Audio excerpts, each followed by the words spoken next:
إلى حضرة النبي محمد المصطفى رسول الله صلى الله عليه وسلم ومشايخنا ومعلمنا وأساتذتنا خصوصا لمؤلف هذا الكتاب الشيخ محمد نواوي بن عمر الجوي البنتاني وخصوصا لمؤسس هذا المجلس والمسجد أن الله يغفر لهم ويرحمهم ويعلي درجاتهم بالجنة وينفعنا بأسرارهم وأنوارهم وعلومهم ونفعاتهم في الدين والدنيا والآخرة وأن الله الكريم يفتح علينا فتوح العارفين ويفقهنا في الدين ويرزقنا كمال الإخلاص واليقين وإلى حضرة النبي شيء لنا ولهم الفاتحة. أعوذ بالله من الشيطان الرجيم. بسم الله الرحمن الرحيم. الحمد لله رب العالمين الرحمن الرحيم مالك يوم الدين إياك نعبد وإياك نستعين اهدنا الصراط المستقيم صراط الذين أنعمت عليهم غير المغضوب عليهم ولا الضالين. يا رب بالمصطفى بلغ مقاصدنا واغفر لنا ما مضى يا واسع الكرم. يا رب بالمصطفى بلغ مقاصدنا واغفر لنا ما مضى يا واسع الكرم. لنا من أمرنا رشدا واجعل معونتك الحسنى لنا مددا. يا رب بالمصطفى بلغ مقاصدنا واغفر لنا ما مضى يا واسع الكرم. إلى تدبير أنفسنا فالنفس تعجز عن إصلاح ما فسد. يا رب بالمصطفى بلغ مقاصدنا واغفر لنا ما مضى يا واسع الكرم. العليم وقد وجهت يا أملي إلى الرجاء كوجها سائلا ويدا. يا رب بالمصطفى بلغ مقاصدنا واغفر لنا ما مضى يا واسع الكرم. بالرجاء ثواب أنت تعلمه فاجعل ثوابي دوام الستر لي أبدا. يا رب بالمصطفى بلغ مقاصدنا واغفر لنا ما مضى يا واسع الكرم. اللهم صل وسلم وبارك عليه. بسم الله الرحمن الرحيم. الحمد لله الذي أنعم علينا بنعمة الإيجاد والإمداد وهدانا إلى سبيل الرشاد. صلاة والسلام على سيدنا محمد صلى الله عليه وسلم سيد السادات وعلى آله وصحبه الذين اتبعه من يومنا هذا إلى يوم المعاد. Ma'asyiral muslimin wal muslimat, hadirin bapak-bapak, ibu-ibu jamaah yang semoga kita semua dimuliakan Allah Subhanahu wa taala. Khususnya guru-guru kita, sahibul fadilah Bapak Kiai Haji Dr. Andes Muhammad Ja'far yang senantiasa kita doakan mudah-mudahan diberikan kesehatan oleh Allah Subhanahu wa taala.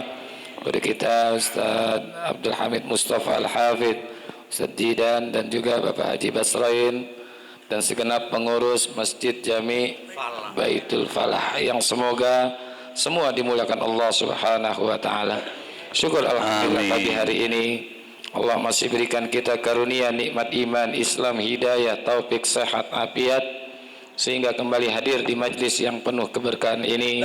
Semoga hadirnya kita mendapatkan ilmu yang manfaat, ridho dan inayat, sehat, afiat dalam ibadat, Allah berikan kita selamat dari alam dunia sampai alam akhirat.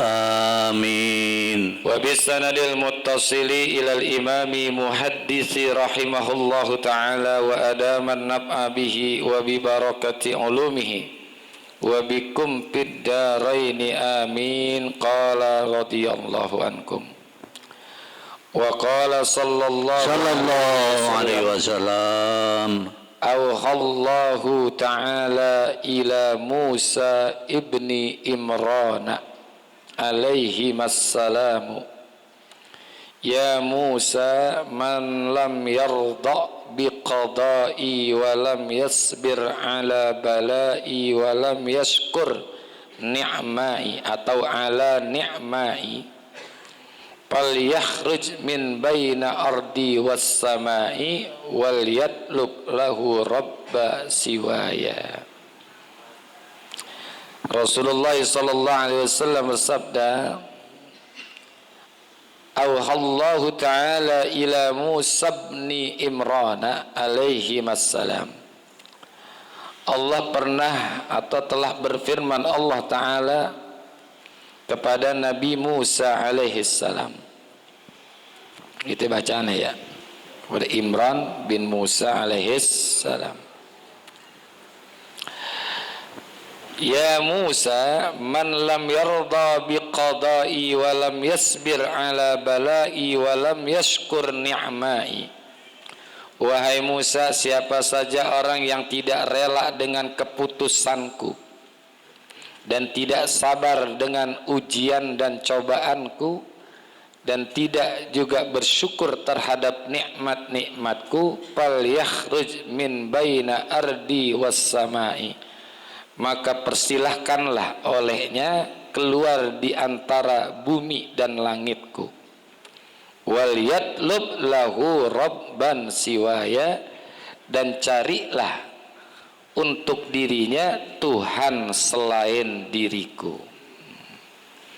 Ini firman Allah kepada Nabi Musa, tapi sebenarnya nasihat buat umat, seluruh umat, baik umat Nabi Musa atau juga umat Nabi Muhammad. Jadi mesti ada lagi-lagi kesabaran, karena yang namanya qada atau ketetapan Allah itu, keputusan Allah itu tidak bisa diganggu gugat. Karena hidup ini kan bukan atas maunya kita, hidup ini atas maunya Allah. Makanya kalau kita dengar ucapan-ucapan yang ada di Facebook, Instagram, segala macam, itu ucapannya hidup ini adalah pilihan. Itu salah. Kalau hidup ini pilihan, kita boleh memilih. Pasti yang kita pilih semuanya yang enak-enak. Coba kalau kita disuruh pilih nih antara kaya dengan miskin, pilih mana? Bodoh sekali saya pakai tanya-tanya itu ya. Pasti pilihnya kaya. Kalau disuruh pilih antara hidup sama mati, pasti pilihnya hidup tuh. Dan kalau hidup ini pilihan, saya jujur aja nih, jujur nih, nggak mau hidup sekarang. Saya mau hidup pada zaman Rasulullah. Kita pengen hidup zaman Rasul, bisa bertemu dengan Rasul, mungkin jadi sahabat Rasulullah. Ketimbang hidup sekarang, repot, masalah banyak, ini banyak, ya kan? Dan juga kalau kita boleh pilih bahwa hidup ini adalah pilihan, saya maunya hidupnya di Brunei. Negerinya kaya, penduduknya cuma sekecamatan. Ya. Ketimbang di Indonesia, penduduknya banyak, malingnya banyak. Tapi kita nggak bisa pilih, itulah ketetapan Allah. Kita ketemu sekarang di Indonesia, udah syukuri aja, ini udah takdir. Ya. Meskipun qada itu beda jauh dengan takdir. Kalau qada itu ketetapan sebelum seseorang itu ada.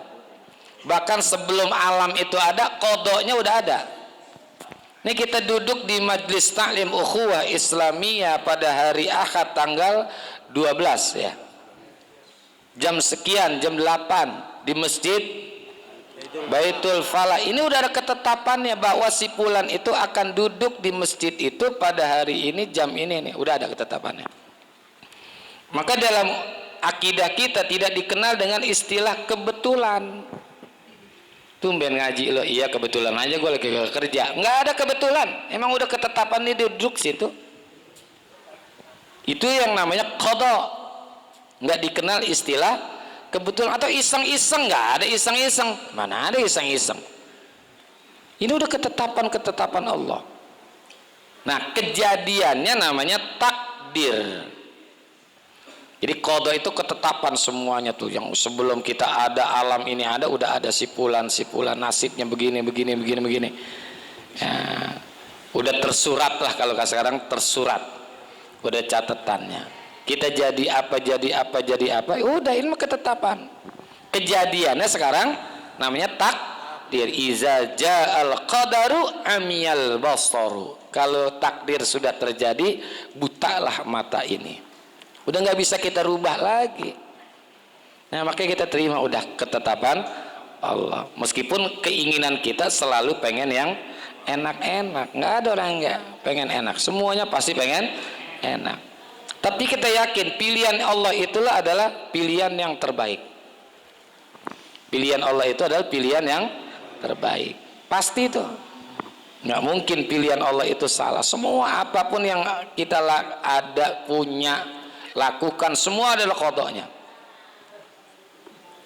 Ini kita istri kita. Makanya bedanya kalau di dalam Al-Quran itu kan yang namanya takdir itu ada dua, ada takdir mubram, ada takdir muallaq. Nah, seringnya sampaikan tuh. Kalau takdir mubram itu takdir yang udah nggak bisa dirubah-rubah, udah nggak bisa dirubah. Pokoknya peran manusia itu udah nggak ada fungsinya di situ. Itu namanya takdir mubram. Kalau takdir muallaq itu ada peran manusia di dalamnya. Karena kejadian sesuatu itu ada ketergantungan dengan sesuatu. Itu namanya takdir muallaq. Kalau di dalam Al-Quran ini hanya sebagian kecil. Itu biasanya Allah ketika menyebutkan takdir mubram itu dengan menggunakan kata khalaqa. Ayatnya banyak. Alladzi khalaqal mauta wal hayata liyabluwakum ayyukum ahsanu amala. Tuh, hidup mati kita itu urusan Allah. Kita nggak tahu kapan kita hidup, di mana kita hidup, kapan mati, di mana kita mati kita nggak tahu. Kapan kita hidup kita nggak tahu. Di mana kita hidup? Nggak tahu kita. Kapan kita mati? Nggak tahu. Di mana kita mati kita nggak tahu. Ini di tempatnya aja kita udah nggak tahu nih. Mungkin di antara kita ini ada yang bercita-cita pengen mati di Mekah. Ada yang pengen mati di Madinah. Matinya di Ukraina. Kita tembak sama Rusia. Makanya Syekh Nawawi bilang iza kutibat maniyatu syahsin fi ardin la yamutu fi ardis siwaha. Kalau orang sudah ditentukan matinya di satu tempat, tidak akan mungkin mati di tempat yang lain. Oh, iya. Kemarin tuh anak ke gubernur Jawa Barat, nah, siapa namanya Emril apa namanya, meninggalnya di sana di Swiss, ya kan? Nah, itu kan kita nggak tahu di mana kita mati, di kapan kita mati, kita nggak tahu. Itu takdir, namanya takdir mubram. Termasuk juga jodoh kita nih, itu takdir mubram tuh. Wa min ayatihi an khalaqalakum min anfusikum azwaja litaskunu ilaiha. Itu jodoh kita ini bukan keinginan kita, keinginan Allah. Kita ini sekedar berusaha saja. Kata ulama, al-insanu bitadbir wallahu bitakdir. Manusia sekedar mereka-reka aja, tapi ketetapannya nanti di tangan Allah. Ada orang pacarannya sama siapa, nikahnya sama siapa. Ini istri kita yang sekarang belum tentu pacar kita yang dulu, Pak. Benar ya? Iya. Reno Barak aja pacarannya sama Luna Maya, nikahnya sama Syahrini itu. Ada di TV itu mah. Nah, itu jodoh. Nah, kalau takdir mu'alak itu Allah biasanya menggunakan kata ja'ala. Tuh ja'ala tuh takdir mu'alak tuh. Pengen jadi orang pinter ya belajar, pengen jadi orang kaya ya usaha. Tuh. Sayyidina Abu Bakar As-Siddiq itu menyebutkan tentang takdir mu'alak nih. Ada juga takdir mubrom. Apa kata beliau? Salasun la tudroku bisalasin. Ada 3 perkara yang tidak bisa dicapai dengan 3 perkara. Ada 3 hal yang tidak bisa dicapai dengan 3 hal. Apa yang pertama? Yang pertama adalah al-ghina bil muna. Nih, takdir mu'alak nih. Al-ghina bil muna. Kaya dengan cara menghayal. Pengen jadi orang kaya itu menghayal aja, nggak mungkin. Harus usaha, yang berusaha aja belum tentu kaya. Kita jangan punya persepsi dengan usaha kita akan mendapatkan kekayaan, belum tentu. Belum tentu. Orang cuma punya persepsi, udah lo kerja biar rajin, nanti jadi orang kaya, belum tentu. Belum tentu. Kalau dengan sebab kerja orang bisa jadi kaya, ya kuli bangunan paling kaya, Pak. Kuli bangunan, kerjanya capek dari pagi sampai sore. Sekolah kali biar tinggi, biar jadi orang kaya, belum tentu juga. Belum tentu dengan sekolah tinggi, punya titel berderet jadi orang kaya, enggak. Di dalam kitab Nuzhatul Majalis ulama mengatakan, laukanatil arzaku tajri alal hija halakna izan min jahlihinna al bahaimu. Seandainya rezeki itu bergantung kepada intelektual manusia saja, dengan kepintaran manusia saja, halakna izan min jahlihinna al bahaimu, pastilah binatang-binatang itu sudah binasa atau mati karena kebodohannya. Kalau urusan kaya dengan urusan kepintaran, binatang udah pada mati. Kan binatang kagak ada yang masuk TK. Buktinya kerbau kagak masuk SMP, gemuk. Betul nggak?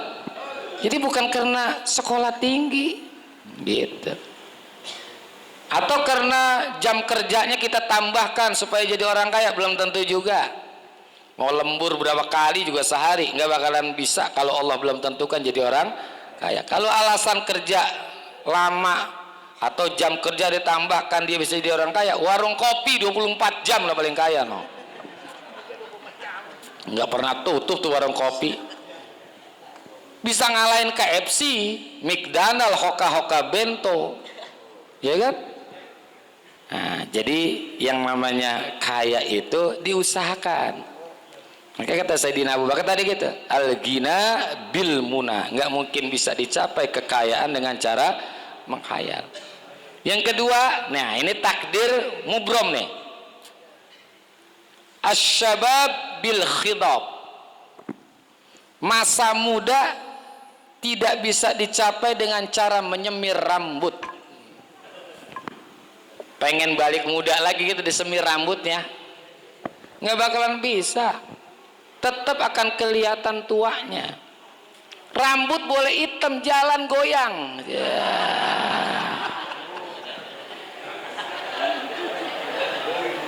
Udah nggak ada gesitnya lagi, nggak ada gesitnya udah. Waktu masih muda mah jalan dari masjid ini ke depan cepet, ya kan? Dalam jangka 1 menit sampai. Begitu udah tua, dari kamar tidur ke kamar mandi 5 menit. Itu juga nyari tiang lama banget. Nyari tiang. Nggak bakalan bisa ditutupi ketuaan kita. Akan kelihatan, mau di mukanya mau di face off kayak. Face off dirubah supaya jadi muda, atau pakai showroom apa serum tuh namanya, showroom ya, nggak bakalan bisa. Jadi masa muda itu tidak akan bisa kembali lagi dengan cara menyemir rambut. Ini takdir mubrom nih. Kalau tadi takdir mu'alak ya. Yang ketiga ini takdir juga, tapi takdir mu'alak nih, as-sihhah bil adawiyah, sehat dengan cara berobat. Jadi sehatnya kita ini bukan karena obat atau karena berobat. Kalau alasan karena minum obat atau karena berobat orang bisa jadi sehat ketika sakitnya, rumah sakit sepi.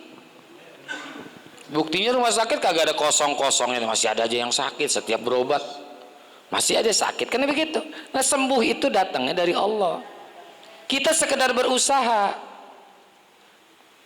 Nabi Ibrahim kan bilang, fa iza maridtu fahuwa yashfin. Kalau aku sakit, dialah Allah yang menyembuhkannya. Usaha harus. Jangan pasrah, karena ini takdirnya takdir muallak. Meskipun usahanya itu kayak kadang tidak nyambung. Orang tua kita dulu kalau palanya bocor karena apa-apa, obatnya sawang. Kan kagak nyambung, menurut medis itu nggak ada nyambungnya sama sekali. Sawang taruh di sini. Tapi karena dia yakin kepada Allahnya bukan kepada sawangnya, sembuh. Anaknya lagi cekutan, tahu nggak cekutan? Pakai kertas disobek dikit, taruh di jidat. Kan nggak nyambung kan? Atau tiker, ada juga yang pakai tiker tuh. Nah, itu usaha harus. Namanya ikhtiar, syariat namanya, syariat. Nah, jadi takdir ini ketetapan Allah. Ya, kejadiannya namanya takdir, ketetapannya namanya kok. Udah kita terima aja. Ya, kita terima, jangan kita banyak mengeluh, banyak mengadu kepada manusia. Ngadunya kepada Allah. Jangan protes Allah, gimana sih Tuhan? Gue jadi bingung sama Tuhan, gue udah ngaji, gue udah sholat, gue udah puasa, gue udah ibadah, masih susah aja hidup. Tuhan gimana sih Tuhan ini? Tuhan jangan digugat, ya. Tuhan itu jangan digugat. Keputusan Allah itu memang udah begitu udah. Makanya kesadaran kita kan dalam hadis qudsi ada tuh. Inna min ibadi la yasluhu imanuhu illa bil fakri fa in agnaituhu la kafara, kata Allah. Ada di antara hamba-hambaku yang aku jadikan tidak akan bagus imannya kecuali aku jadikan orang miskin. Fa in agnaituhu, kalau dia jadi orang kaya, la kafara, jadi orang kufur tuh orang. Nih pantasnya jadi orang miskin aja nih, jadi ngaji dia tuh ya. Allah kan lebih tahu, makanya kita jangan merasa lebih tahu dari yang maha tahu. Kalau jadi orang kaya nggak pernah ada di pengajian, lah miskin aja kagak ngaji. Miskinnya kagak ngaji. Ada lagi orang yang dijadikan kaya semakin kuat imannya. Wa inna min ibadi la yasluhu imanuhu illal bil gina fa in abqartuhu la kafara. Ada di antara hamba-hambaku tidak akan bagus imannya kecuali jadikan orang kaya. Fa in abqartuhu, kalau dijadikan orang kufur, ya kalau dijadikan orang miskin la kafara, maka dia kufur. Nih pantasnya jadi orang kaya nih, dia orangnya dermawan, ya kan, suka membantu. Allah tuh lebih tahu. Ya. Ini jadi jangan nggak percaya dengan tidak yakin, jangan tidak yakin dengan qadanya Allah. Dan juga yang kedua, walam yasbir ala bala'i, tidak sabar dengan bala, ujian, cobaan. Karena memang ad-dunya darul bala, kata Nabi. Dunia ini tempatnya bala. Hidup ini adalah aliran masalah. Jangan lupa tuh, hidup ini adalah aliran masalah. Siapa orang yang nggak punya masalah? Pasti semua orang punya masalah. Kecil, besar, laki, perempuan, kaya, miskin, pasti punya masalah. Meskipun ada klasifikasi masalahnya. Nggak ada orang yang hidup ini nggak punya masalah. Semua pasti punya masalah. Dalam kitab Tanbihul Muqtarin, ulama bilang begini, lau kanatid dunya na'iman bila kadarin lakanat hiyal jannah wala nahtajul intiqalu minha.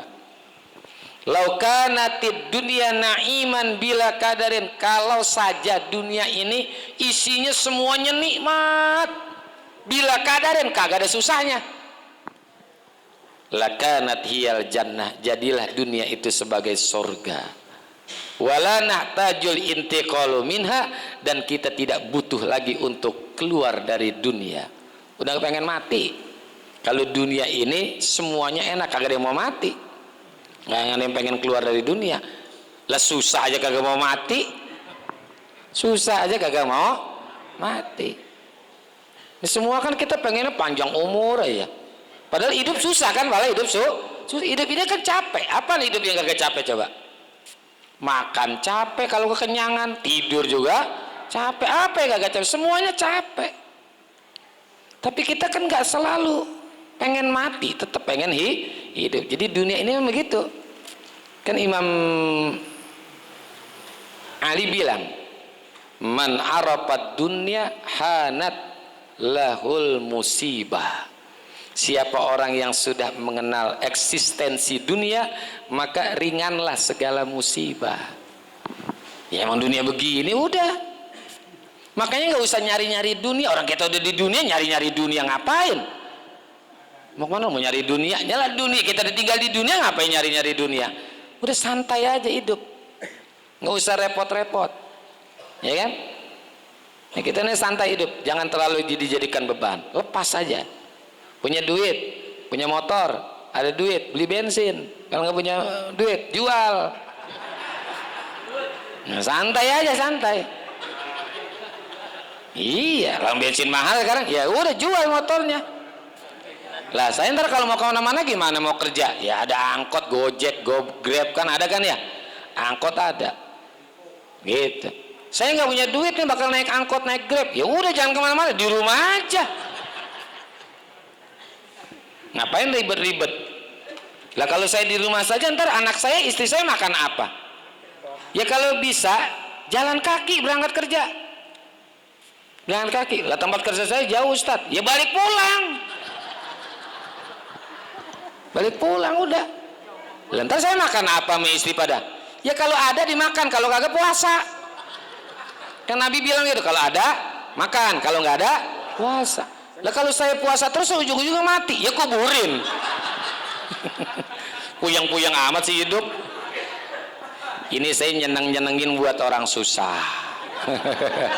Biar seneng. Orang susah itu kudu dihibur. Lah kalau orang susah diancam, mati berdiri dia. Kalau orang kaya perlu diancam. Iya, disuruh sodako kamu salah, ancam tuh. Ya, walahum azabun azim, kan begitu ancaman buat orang kaya tuh. Nih, jadi udah kita terima aja bala yang Allah berikan kepada kita. Nanti dari balik bala itu ada hikmahnya. Ada hikmahnya, bisa menjadi penghapus dosa, peningkat derajat, macam-macam tuh. Ya kan? Bala itu bisa menjadi penghapus dosa. Dosa kita ini ada dosa yang tidak bisa dibersihkan dengan istighfar, tapi bisa dibersihkan dengan cara Allah turunkan bala. Ya kan? Sampai di dalam kitab Mukhtarul Ahadisin Nabawiyah ada bab tentang penghapus dosa ketika orang itu terkena duri. Ya kan, kalau bahasa kampung namanya kesusuban. Ya, kesusuban itu dalam rangka dicuci dosa tuh. Dicuci dosa. Mungkin pernah bapak-bapak tuh ketika lagi ngetok paku kena jari, pernah? Sering. Kalau sering berarti banyak dosa loh. Ibu-ibu lagi ngiris bawang kena jarinya, pernah Bu? Pernah. Jangan sering Bu, banyak dosa berarti. Itu dalam rangka dicuci dosa, itu bala. Sekecil apapun. Lagi nutup pintu kejepit, pernah nggak? Nutup laci, jari kita ketinggalan di dalam, cet aja. Itu dalam rangka dicuci dosa. Nah, ya kan, jadi bala itu bisa menghapus dosa-dosa kita. Ya. Jangan sampai dosa kita itu dihapusnya dengan cara diturunin bala. Ya, kita usahakan menjemput dengan cara istighfar. Ya. Jadi dengan cara istighfar, jangan sampai diturunin bala, hapus dosa kita. Ya jadi nggak apa-apa juga sih, apa maunya Allah aja. Bisa juga meningkatkan derajat. Derajat orang itu bisa diangkat karena diberikan bala oleh Allah.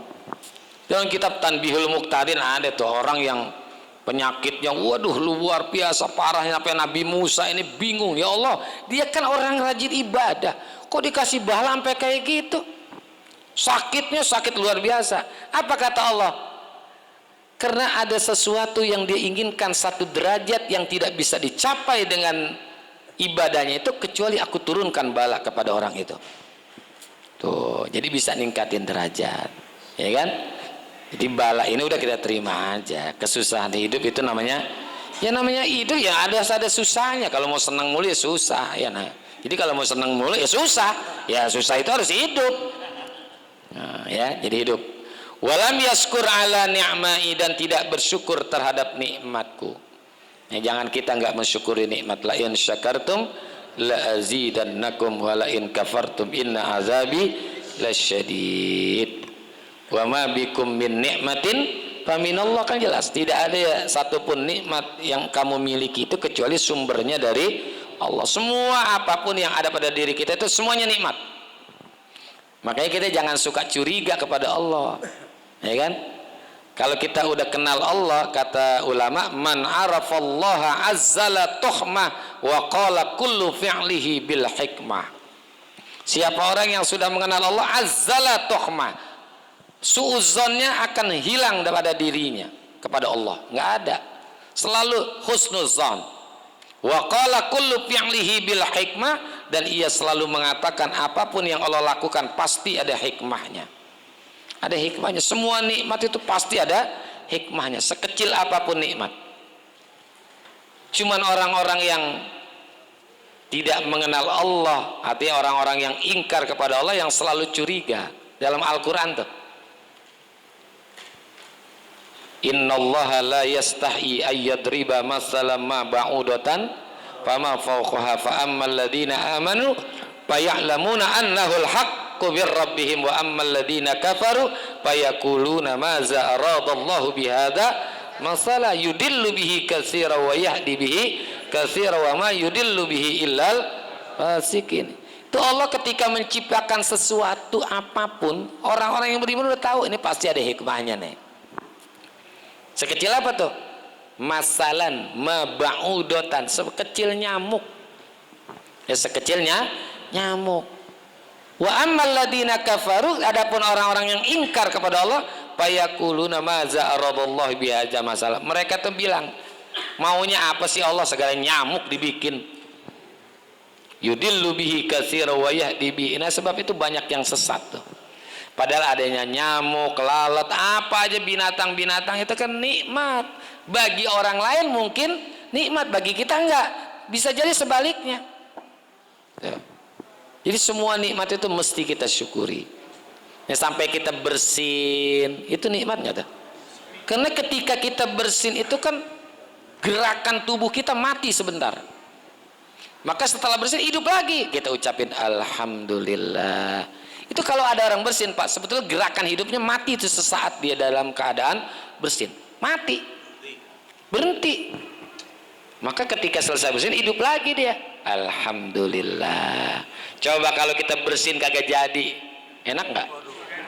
Apa nyari-nyari matahari, ya susah amat ini ya tuh. Bersin kagak jadi ya kagak enak. Orang-orang yang terkena penyakit HIV, namanya penyakit AIDS, itu salah satu indikasinya mereka itu nggak bisa bersin. Allah cabut nikmat bersin karena dosa yang dikerjain tuh. Tuh, ya.